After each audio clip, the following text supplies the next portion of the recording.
For 20 years, the football world was obsessed with a single archetype, the oligarch. We looked for the Russian billionaire on the yacht. We looked for the Middle Eastern sheikh in the private jet. We looked for the American tycoon with the cowboy hat.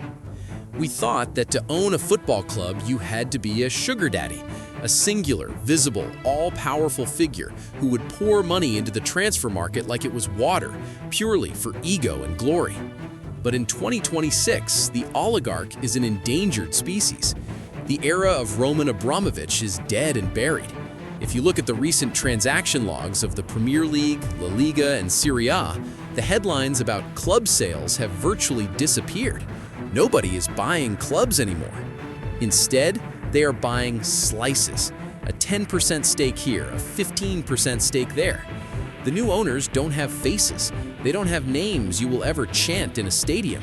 They have acronyms: Arctos, Ares, RedBird, Dynasty, 777.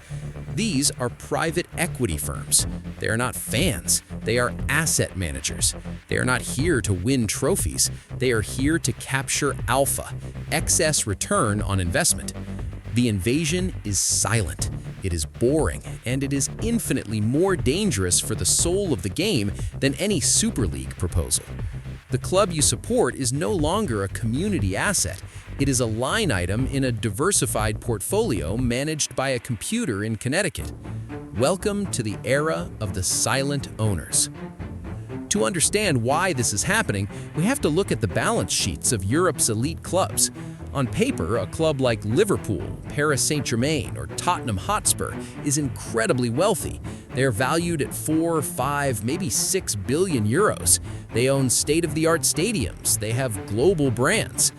But in reality, they are trapped. They are asset-rich, cash-poor. Think of it like owning a £10 million mansion but having £0 in your bank account to buy groceries or fix the leaking roof. You can't pay a striker's transfer fee with a brick from the stadium wall.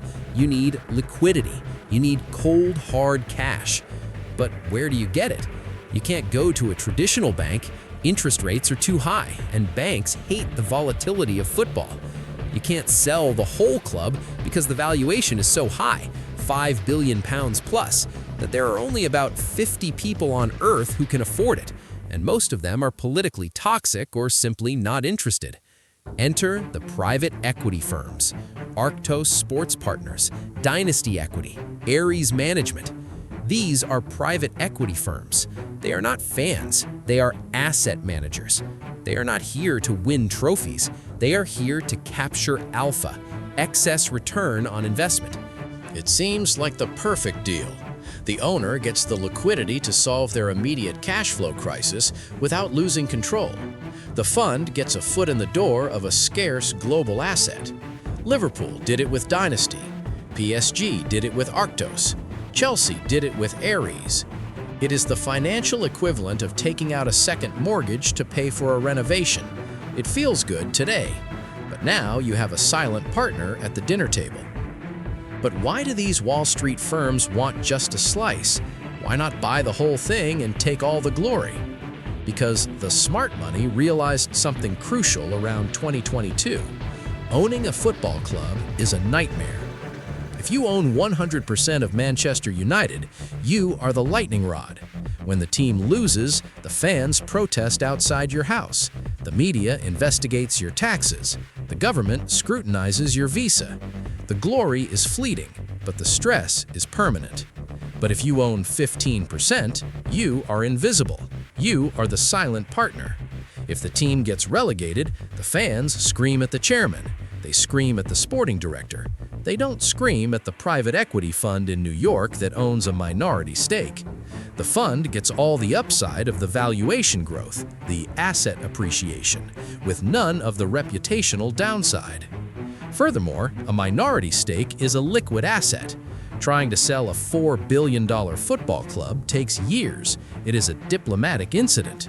Trying to sell a 10% stake worth $400 million, that is easy. You can sell it to another fund, a pension pot, or a sovereign wealth fund in a matter of weeks. This strategy is pure risk mitigation. The funds have realized that football clubs are trophy assets, like rare art or vintage wine. You don't need to own the whole museum to make money, you just need to own one painting that goes up in value. They are riding the wave of the Premier League's media rights growth without getting wet. It is the most cynical, efficient play in sports history. If buying a slice is level 1, then level 2 is the portfolio approach. This is where the term multi-club ownership, or MCO, stops being about football strategy and starts being about investment diversification. Look at a firm like RedBird Capital. They own AC Milan in Italy, they own Toulouse in France, they have a stake in Fenway Sports Group, Liverpool. They don't treat AC Milan as a sacred institution, they treat it as stock A in their portfolio. If stock A, Milan, has a bad year, maybe stock B, Toulouse, has a good year and sells a player for profit. The risk is spread. But there is a dark side to this. We have to talk about the cautionary tale, 777 Partners. This Miami-based firm went on a shopping spree, buying stakes in Genoa, Sevilla, Vasco da Gama, Hertha Berlin, Standard Liège, and trying to buy Everton. They weren't building a football project, they were building a house of cards. They were moving money between clubs to plug holes, using the assets of one team to secure loans for another. It was financial engineering at its worst. When the house of cards collapsed, it wasn't the fund managers who suffered most.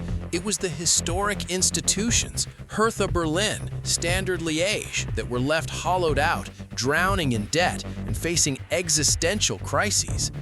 This is the danger of the portfolio approach. To a private equity fund, a football club is just a ticker symbol. If the algorithm says sell, they sell. If the algorithm says liquidate, they liquidate. There is no sentiment. There is no loyalty. The fund manager doesn't care if Vasco da Gama gets relegated, as long as the aggregate value of the portfolio hits the target return of 15%. And this brings us to the terrifying conclusion, the endgame. Fans need to understand one fundamental rule of private equity. The money has a lifespan.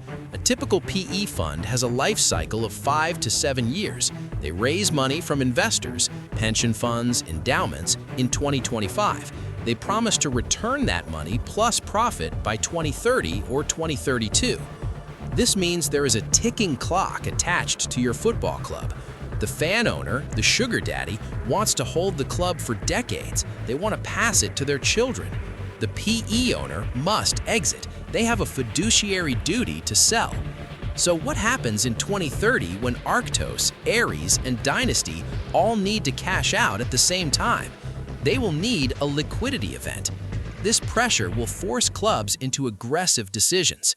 01. Forced sales. We will see clubs put on the market not because it's the right time for the club, but because the fund's clock has run out.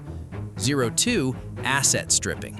If they can't sell the stake, they will demand dividends. They will demand the sale of the stadium. They will demand cost cutting on the academy.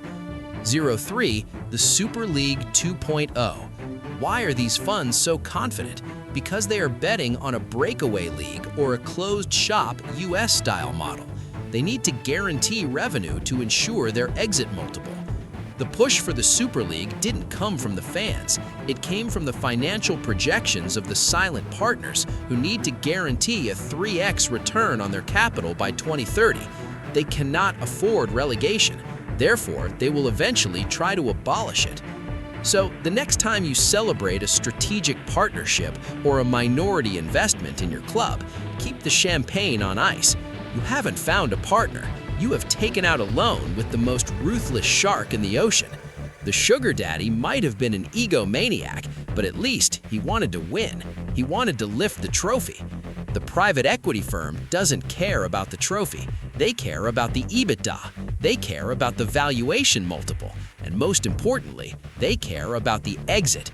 The invasion is complete. The owners are silent. The boardrooms are quiet. But make no mistake, the soul of the game hasn't just been sold. It has been securitized, packaged, and traded on a spreadsheet in Lower Manhattan. And in 5 years, they're going to want their money back.